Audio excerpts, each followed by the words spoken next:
उठो, जागो और तब तक रुको नहीं जब तक कि लक्ष्य की प्राप्ति न हो जाए। दोस्तों, ऐसे उत्साह से भरे क्रांतिकारी विचार उस युवा सन्यासी के हैं जिन्होंने भारतीय कल्चर, भारतीय संस्कृति का परचम पूरी दुनिया में लहरा दिया।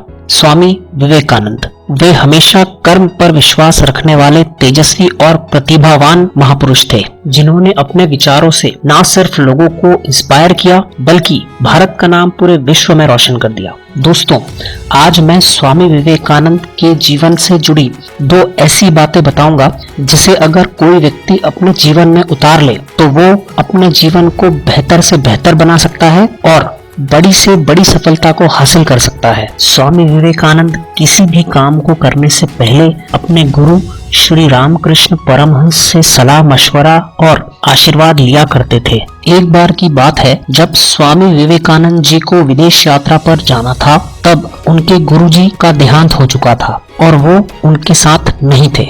ऐसे में उन्होंने अपनी गुरु माता का आशीर्वाद लेना चाहा और वे माँ शारदा के पास पहुँचे। उन्होंने माँ शारदा के पैर छुए और उन्हें बताया कि उन्हें अमेरिका में भाषण देने जाना है और वो उनका आशीर्वाद लेने आए हैं। इस पर माँ शारदा ने स्वामी जी से कहा कि तुम कल आना, मैं देखना चाहती हूँ कि तुम इस काबिल हो भी या नहीं। गुरु माँ की बात सुनकर स्वामी जी को थोड़ी हैरानी हुई, लेकिन गुरु माँ के कहे अनुसार वे अगले दिन फिर उनका आशीर्वाद लेने पहुँचे। स्वामी जी जब वहाँ पहुँचे तब माँ शारदा रसोई में थी। विवेकानंद ने कहा कि माँ, मैं आपका आशीर्वाद लेने आया हूँ। यह सुनकर माँ शारदा ने कहा, ठीक है, पहले तुम मुझे ये चाकू उठाकर दे दो, मुझे सब्जी काटनी है। स्वामी जी ने चाकू उठाया और माँ की तरफ बढ़ा दिया।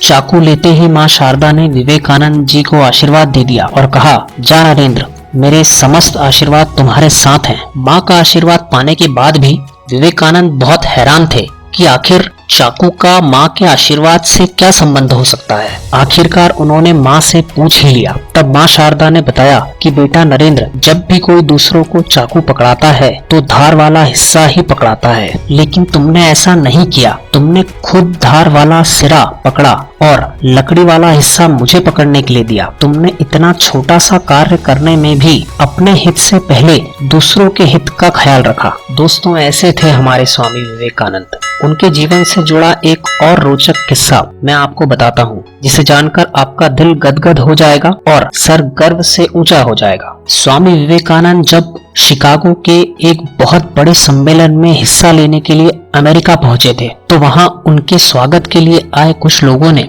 स्वामी जी की तरफ हाथ बढ़ाया और अंग्रेजी में कहा, हेलो, हाउ आर यू।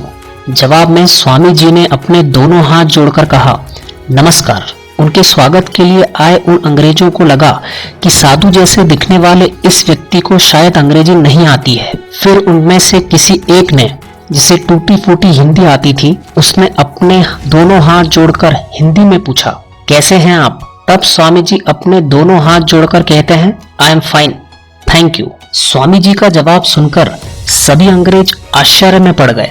वे हैरान रह गए कि इस आदमी को तो अंग्रेजी आती है। तो उन्होंने विनम्रता पूर्वक स्वामी जी से पूछा कि जब हमने आपसे अंग्रेजी में बात की तो आपने हिंदी में जवाब दिया, लेकिन जब हमने हिंदी में बात की तो आपने अंग्रेजी में उत्तर दिया। ये बात हमारी समझ में नहीं आई।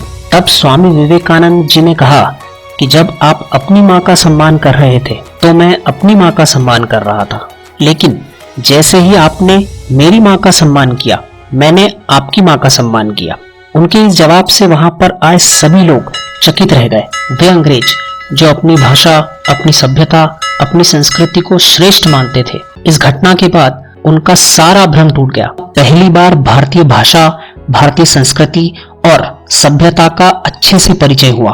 दोस्तों, स्वामी विवेकानंद जी के जीवन के इन प्रसंगों से हम सभी को अपने जीवन में दो अहम बातें उतार लेनी चाहिए। पहली बात यह है कि आप कोई सा भी काम करते हैं, फिर चाहे वो काम छोटा हो या बड़ा, उसमें यदि आप अपने हित से पहले दूसरों के हितों का ख्याल रखते हैं, यदि आप दूसरों के जीवन को बेहतर बनाने का प्रयास करते हैं, दूसरों के जीवन में खुशियां देने का काम करते हैं, बिना यह सोचे समझे कि बदले में आपको क्या मिलेगा, तो यह ब्रह्मांड, ये प्रकृति जो